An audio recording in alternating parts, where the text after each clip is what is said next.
Here's a quick concept check video on the breakout 1, 2, 3 pattern, where we can time those breakouts and retracements. And I got a chart of Walmart here, thought I'd pull up.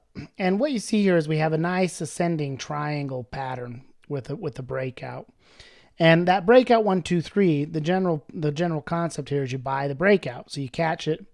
You know, here you put in the buy order, and then when prices run up and they get overextended and slowing down, and you see the candle shrink, and it gets range up. So this is basically breakout stage 1 here.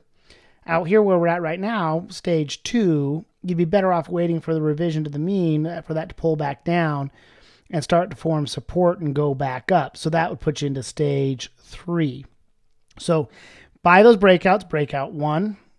Avoid overbought conditions. You know, don't buy at 2. That's where you're taking profits or adjusting the trade. And then you're trying to pick it up at 3. You can look back here as another good example of, breakout where you had a resistance. Boom, you catch the breakout. Okay, prices ran up to resistance, got a little overextended, came back down, retested into that support zone. So again, you could have caught breakout 1, avoided stage 2, or taken profits at stage 2. Look for opportunities to buy down here at stage 3. And that one, kind of took a while for it to find support, but eventually it started heading back up. And that pattern works relatively well. Breakout 1, 2, 3. You can go back to it time and time again and find opportunities to buy those breakouts, buy those retracements.